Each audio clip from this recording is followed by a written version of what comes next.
All right, Shalom. All praises to Yahweh, Ba'ashom, Yahushai, Ba'ashom, Rakakwadash. Double honors to the apostles and elders of Great Millstone. Peace and blessings to the 144,000 and rest of the elect. This is the brother Yachanan from the GMS Houston camp, and this lesson is just going into a what's coming up ahead. Preparing your mind for the things to come. Beside being thrown into prison, whatnot. Some of the things in the news, like this alligator Alcatraz or alligator Auschwitz, whatever you want to call it. Hey, this ain't the only place where Jake is going to be sent to, and no telling where we're going to be or what kind of situation we're going to be in. But the main thing is put your trust in Yahweh Bashem Yahushai and using this time wisely to build up your trust, your faith, in Yahweh Bashem Yahushai, to understand these times, to understand that the times coming are going to be very intense, but it's not going to be for very long, because even this devil knows that he has a short time. So with that in mind, just keeping that in mind, the devil is going to come down hard, but the sooner he does this, the sooner he's out of the way. So this is it. Like, I'm not even going to go into any articles. There's articles going into this, but from what I'm seeing, there isn't any concrete proof. But knowing this devil, I wouldn't put it beside him to do this, and to understand that a famine of the word is coming. The scriptures are going to be outlawed. You're not going to be able to find the videos of the apostles going back. You're not going to be able to find videos of brothers. You're not going to find the information. In the time, you're not most likely not going to have access to the internet. You're not going to be able to go up to the Blue Letter or the King. Slacking, my throat's still a little sore.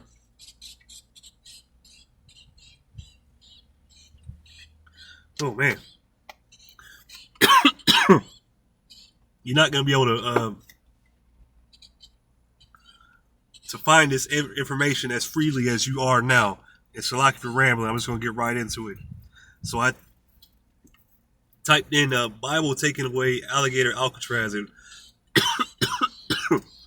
forgive me, I've been under the weather the last few days and having a sore throat. So the Bible taking away alligator Alcatraz. News outlets are reporting allegations of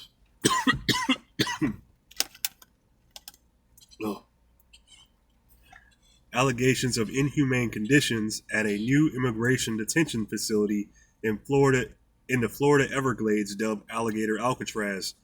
Among the claims are inadequate food, lack of water, and confiscation of religious materials, including a Bible from detainees.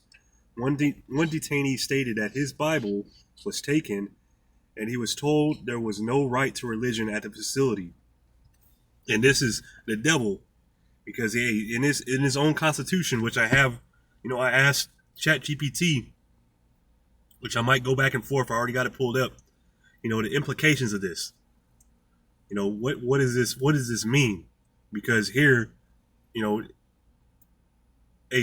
from the founding of this country, they were talking about religious freedom, freedom from persecution, this and that, whatever. And here now you're seeing it turned upside down. Now you're seeing the true feelings of this place. You're seeing the true identity of this beast, this whore being revealed.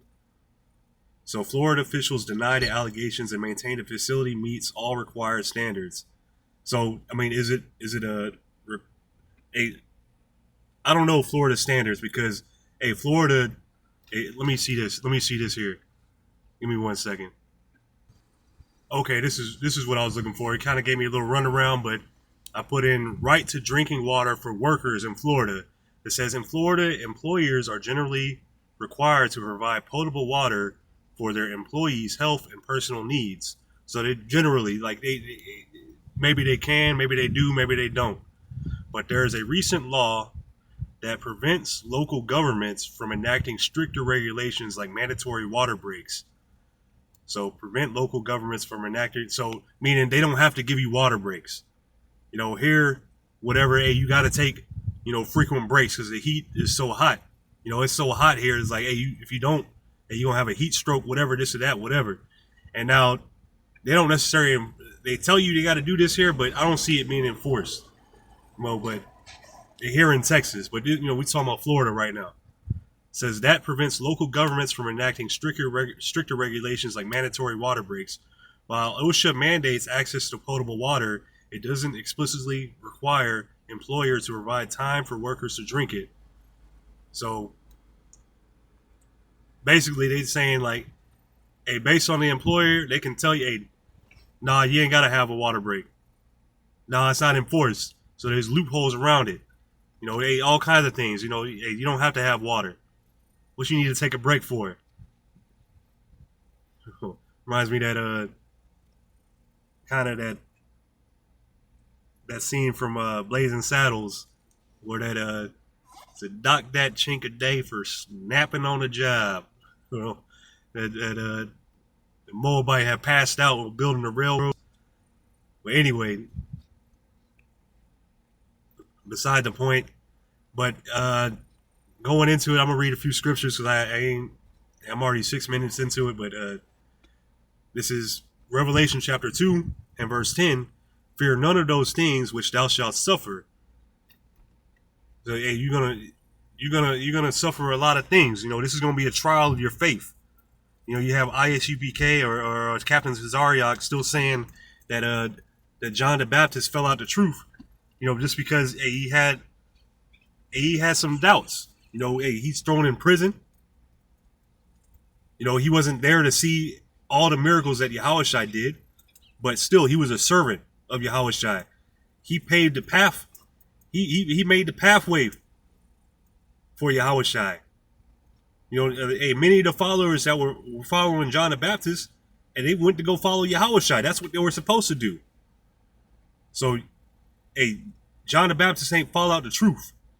But like each and every one, like John the Baptist, we're gonna have a point where we're gonna have to really dig deep whether we truly believe. And our faith is going to be tested. And that's what these times are going into. Revelation 3 and 10 says, Revelation chapter 2 and verse 10, fear none of those things which thou shalt suffer. And some of us might be martyrs, we might be put to death, might be torn apart, might be shot, might be beheaded, whatever it may be. Fear none of those things because we already know what happens when we die. We already know what's going to happen. And we keep our faith in Yahweh Ba'Shem Yahushai, in Yahushai, and in Yahushai, we're going to maintain our reward. We're going to keep our reward. The devil, and it's not speaking of the spiritual demon Satan, but it's speaking of the physical counterpart of Satan. The one doing Satan's bidding here on the earth.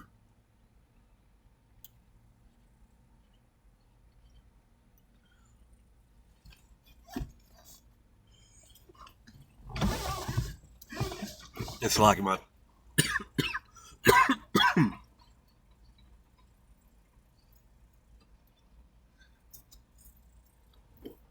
the devil shall cast some of you into prison. So already Yahushua giving us the heads up. The devil, Esau Edom, the so-called white man, who's in rulership today, who's opposed to the Most High. Everything he does is in opposition to life. Is going to cast some of us into prison. So we're preparing our minds for this. We're preparing our minds for whatever scenario.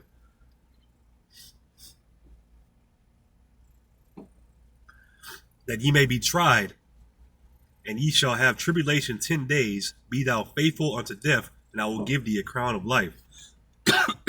So we're gonna have a trial. This is gonna be a trial of our faith to see what we're really made out of, and the elect are gonna make it. Not through anything that they've done, but because they were chosen.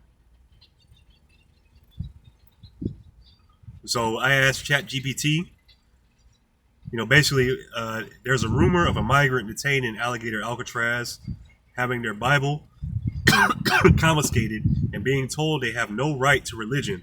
What are the implications and what is the right to religion. So I was just asking, like you know, because they said you have no right to religion here. So that being like one of the basic things, here in Babylon the Great, where they telling you, hey, you could worship, you have the freedom to religion. So they're telling them you have no rights here, pretty much. If such an event occurred where a migrant was detained at a facility like so-called Alligator Alcatraz and denied access to a Bible and told they have no right to religion, it would raise serious legal, ethical, and human rights concerns, which, the time's coming, all this is going out the window. There ain't going to be no human rights. There ain't going to be no ethical, no legal. This man is going to be ruling by his might. Matter of fact, since I had that in mind, this is Wisdom of Solomon, chapter 2, and I'll start at verse 10. Let us oppress the poor, righteous man. Let us not spare the widow, nor reverence the ancient gray hairs of the age. So this is Esau Edom's mode of thinking. They're oppressive. They don't care for the old, the righteous. They don't care. Let our strength, and this is speaking what his oppression to the Israelites, because he might oppress the whole world, but his main objective is to oppress the Israelites, to get rid of, to eradicate the Israelites, because he wants his birthright back. But it says, let us oppress the poor righteous man, let us not spare the widow, nor reverence the ancient gray hairs of the aged. So he don't care. He don't care about ethics. He don't care whether it's right or wrong, whether it's legal or human rights, none of that stuff. Let our strength be the law of justice, for that which is feeble is found to be nothing worth. So again, let our strength be the law of justice, for that which is for that which is feeble is found to be nothing worth.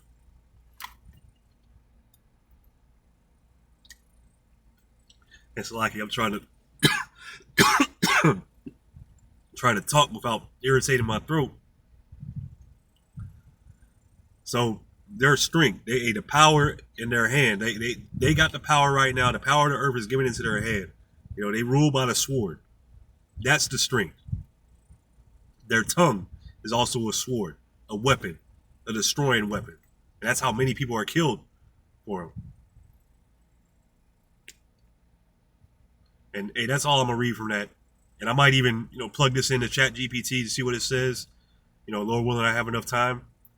But back to the ChatGPT, says the implications: violation of constitutional and human rights, even non-citizens, including migrants and detainees, are protected by certain constitutional rights while in U.S. custody. Among these are the First Amendment, and all of this is going out the window. You can already see it. It's already gone. It's done. Which guarantees freedom of religion. Courts have consistently ruled that all people on U.S. soil, including undocumented migrants and detainees, have freedom of religious expression. Denying access to religious materials without legitimate security or administrative reasons may be unconstitutional. If the confiscation of a Bible and denial of religious rights were done arbitrarily or intentionally, it could constitute a violation of civil rights under U.S. law, a potential human rights abuse under international standards, such as UN's International Covenant on Civil and Political Rights, which the U.S. is a party to. So this is a major thing. And, another part of the thing that I saw this guy was saying is like, hey, that's his belief system. He needs that Bible because he believes. But you understand, and you are the hopeful elect, you got to understand that you're not going to have access to your Bible because of things like this. You're preparing yourself for this situation. You losing access to it. So take in what you can right now. Take in everything that you can right now, because that's what you're going to need. Hey, start eating. Eat.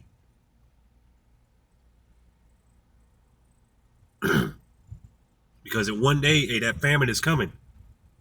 You want to get built up. You want to be healthy.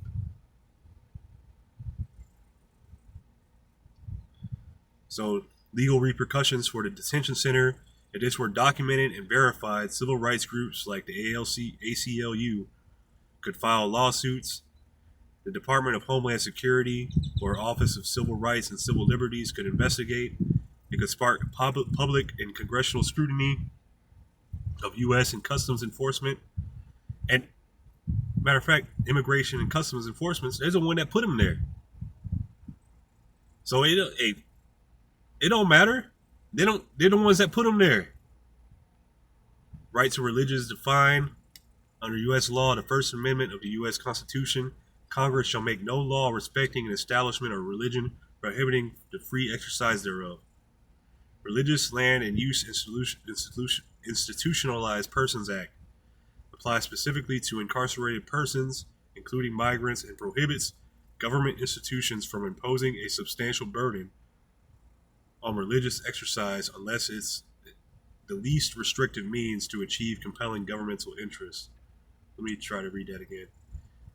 It applies specifically to incarcerated persons and prohibits government institutions from imposing a substantial burden on religious exercise unless it's the least restrictive means to achieve a compelling governmental interest. Okay. But anyway, hey, it just goes on. Basically, hey, what's happening right now, they're going off by their own laws, but because they're creating these laws or whatever, hey, they're gonna do whatever they want to do. You know, it don't matter to them. Anyway, I'm skipping through this. So I do have this pulled up. It's Revelation 13 and 11, and I beheld another beast coming up out of the earth, and he had two horns like a lamb, and he spake as a dragon. So this beast coming up, this is America. Having two horns represents a two-party system, representing going back to the ancient Greeks, how they had a two-party system at one point, the plebeians and patricians, and today it's the Democrats and Republicans. You know, the same thing, and there are two, like it says on that beast, there are two horns on the same beast, two sides on the same coin. You know, they think they pretend like they're for you, but they're part of that same beast. That's why voting, all that stuff, it don't matter. It's the same beast. And he spake as a dragon, or, you know, referring to that draconian measures, the harsh and the harsh laws that came from this beast. So while it breaks it down, you know, coming up to earth, it says this is the second beast, separate from the first in Revelation 13 and 1, which rose up out of the sea. The fact that it comes out of the earth implies a more stable, peaceful, or less populated origin. And how this beast came up was we read about that in Daniel chapter 7. You know, it plucked up three horns that were before it. You know, there were other lands, other nations here, especially the northern kingdom. You know, you had them here, and it plucked up those other three horns representing the British, the Spanish, and the French. So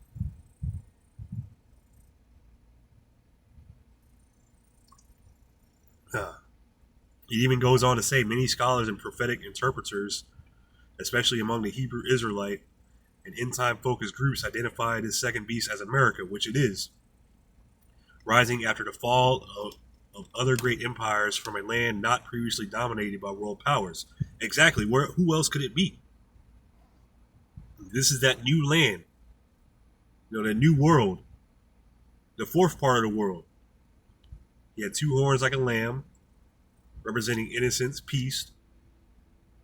You know, going like it says, two horns may represent a dual power structure, and it says such as a church or state or two-party government.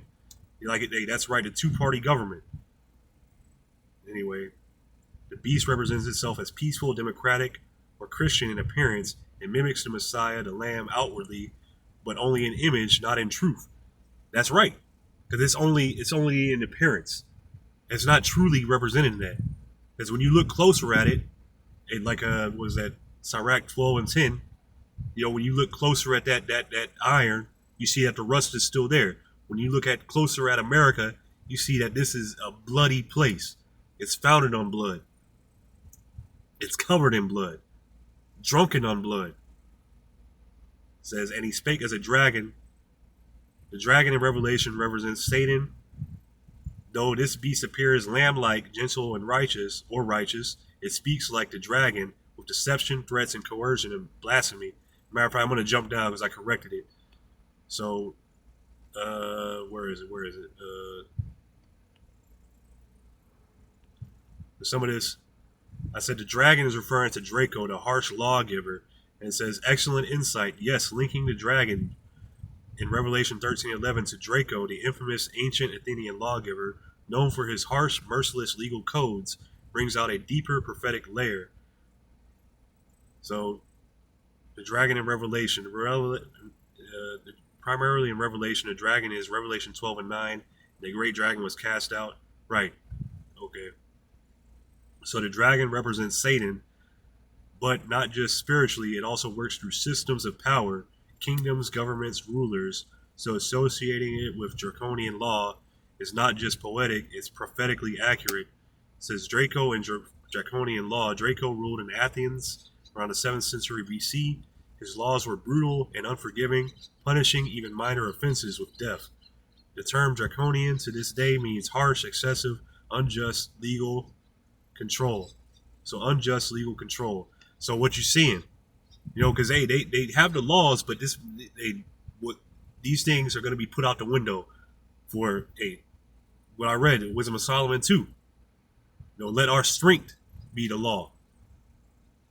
It says, so when the second beast, America, speaks as a dragon, this could point to draconian control masked under liberty, harsh treatment of migrants, religious suppression, mass incarceration, militarized law enforcement, covert slavery via the prison industrial complex, and which they're looking to bring that slavery back. They're looking to put y'all in the servitude once you go into these different camps. Legal double standards, especially targeting the poor and Israelites. And even the going back to Wisdom of Solomon 10. Let's oppress the poor righteous man. So, scripture plus Draco connection applied. He had true horns like a lamb, and he spake as a dragon. Outward, an image of peace and righteousness, like a lamb. Inwardly speaks and rules with draconian force, laws and enforcement that mirror Satan's oppressive system. Right. So this is the hammer of the whole earth. This is the man. This is that wicked that's destroying the entire earth.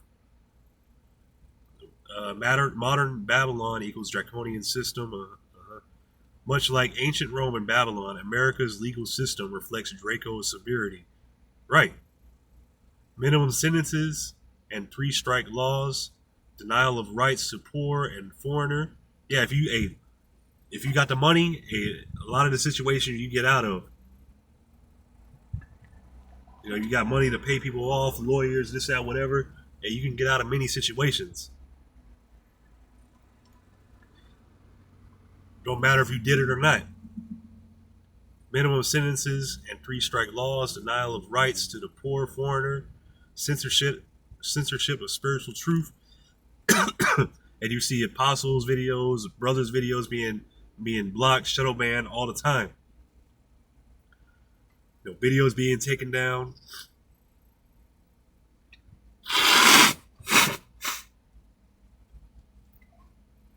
Slack.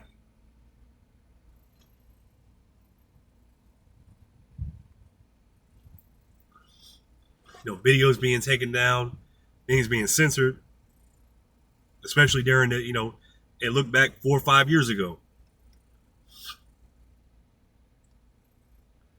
Locking up children and families, detention centers, and they've been doing that for a long time, separating families. Confiscation of Bibles equals symbolic silencing of the word. This isn't accidental. It's fulfillment of prophecy, a beast that claims to be righteous but acts like the serpent. So, Even this AI is saying this is prophecy, and I didn't need the AI to confirm this. The Spirit confirmed this. The Spirit revealed it, and that's it. The Spirit revealed it. We in these times, but I'm gonna jump down. For lack of time, I'm just gonna finish off reading the scriptures. This is 2nd Ezra chapter 16 and verse 68. For behold, the burning wrath of a great multitude is kindled over you, and they shall take away certain of you and feed you, being idle with things offered unto idols. So, some of us, we're going to be thrown into these prisons. But, those of us that know better, we're going to make it through it. And those of you that don't, this is what's going to happen to you. And they that consent unto them shall be had in derision and in reproach and trodden under foot. So, those of you, they might even make a deal with you. Just take this chip. You'll be good. You'll see your family again.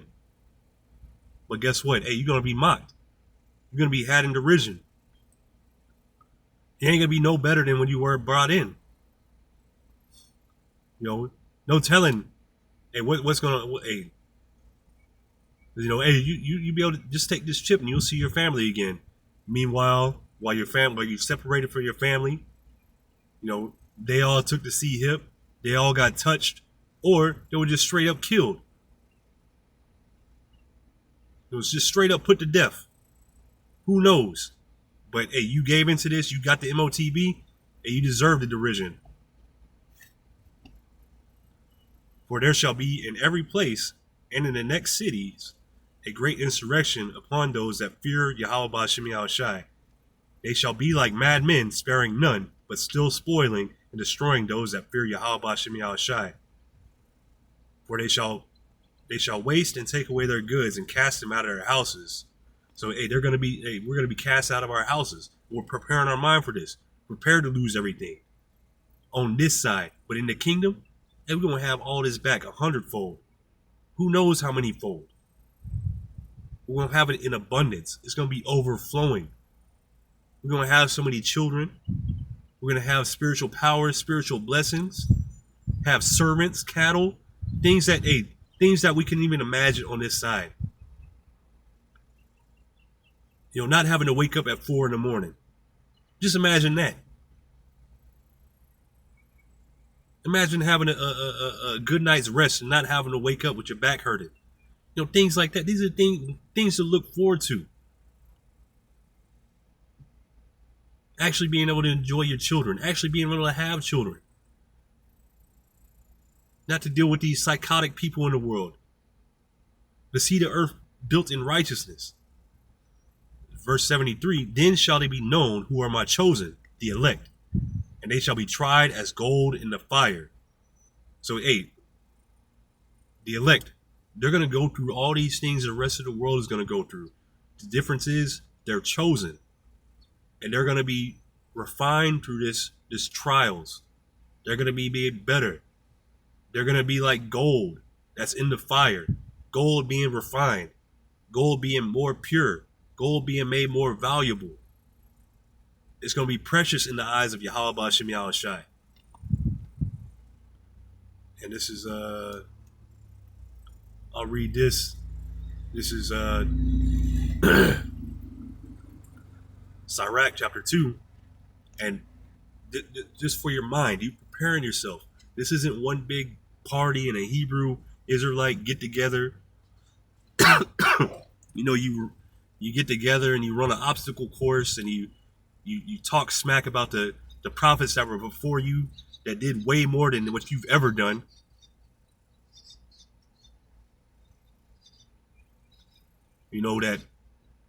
That were humble.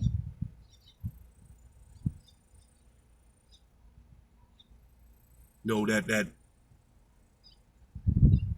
like what comes to mind is with John the Baptist. And he said he wasn't even worthy to unloose Yahushai's sandals. And Yahushai was giving him praise.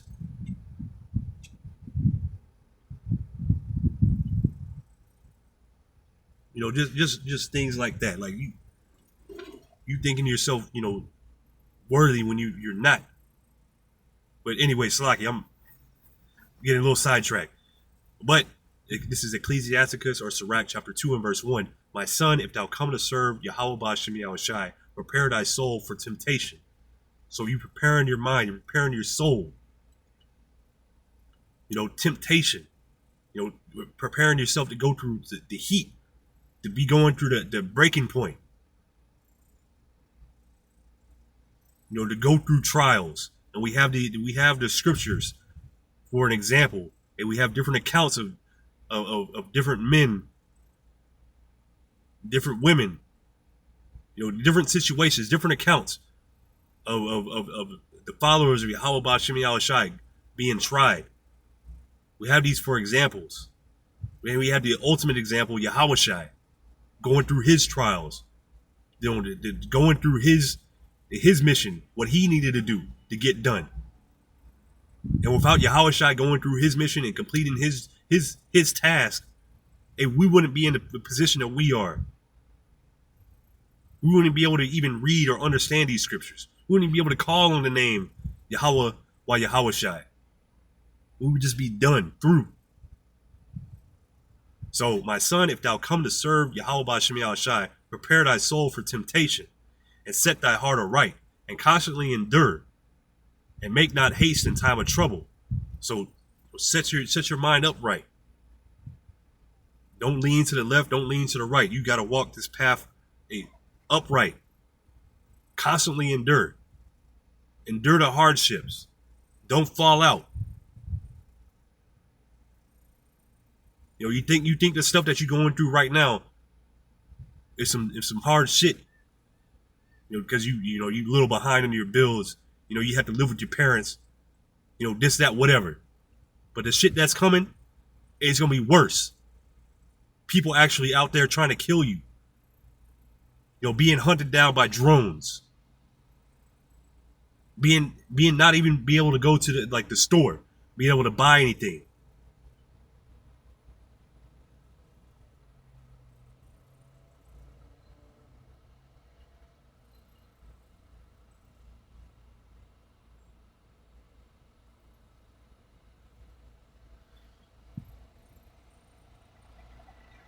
Cleave unto him and depart not away. Cleave unto Yahweh Ba'Shem Yahushai, meaning hang on to him with all your might. And you can't do that physically. You got to do that in your spirit. You're constantly waking up, searching Yahweh Ba'Shem Yahushai every day, constantly praying.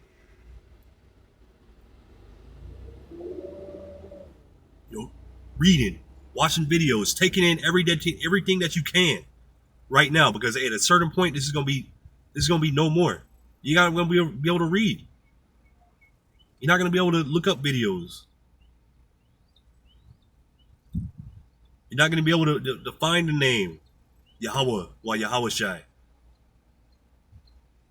Cleave unto him and depart not away, that thou mayest be increased at thy last end. Whatsoever is brought upon thee, take cheerfully, and be patient when thou art changed to a low estate. So be patient, because the time that's coming is going to be harsh. It's going to be hard. It's going to be difficult. But you got to be patient. You got to suffer it, because it is only for a short period of time. But that short period of time, that might feel like forever.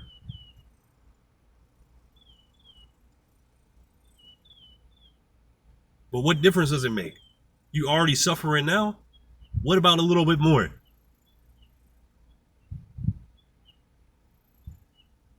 And also, you suffering this stuff? You suffering for righteousness' sake? You suffering for Yahushai? And that's not a small thing.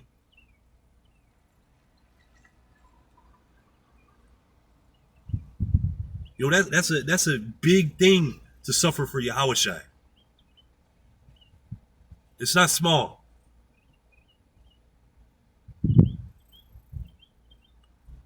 Verse 5, for gold is tried in the fire, and acceptable men in the furnace of adversity.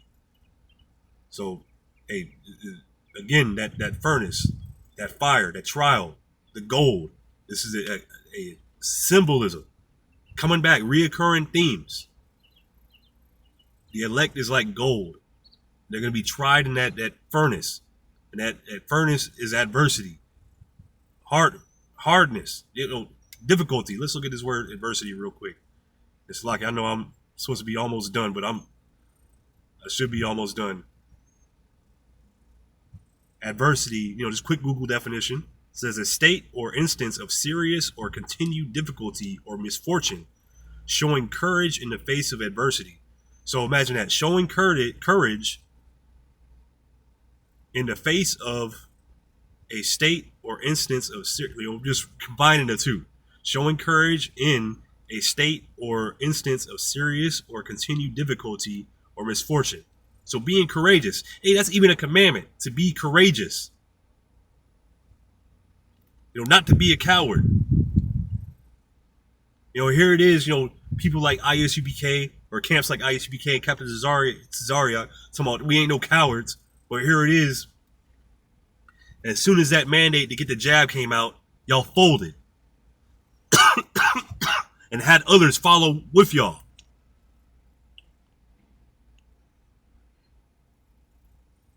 And this next verse 6, and that, as a matter of fact, I'm going to keep reading.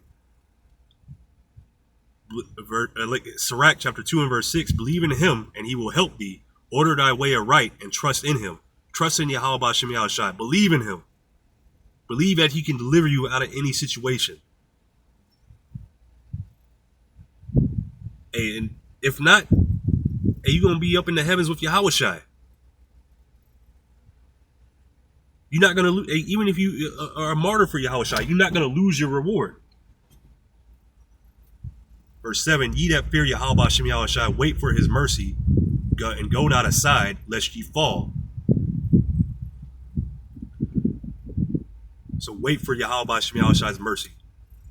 This is part of that adversity, part of the trial. You got to wait. You got to be patient. You got to suffer it. But Yahweh B'Shem Yahushua is going to deliver you out of this.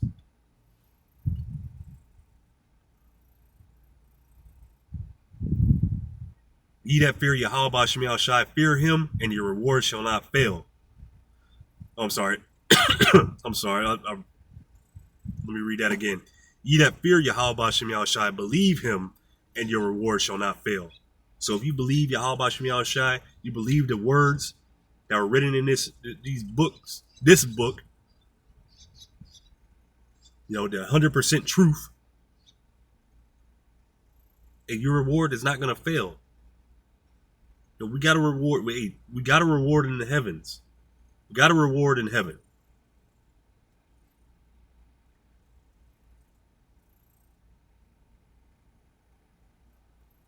And that's pretty much it. I'll close out with this because we're preparing ourselves for this time. We're not going to have these scriptures with us forever. As soon as this hits, what I'm about to read, it's gonna go. Everything that we learned, everything that we took in, it's game on. The practice mode is over. We in the game.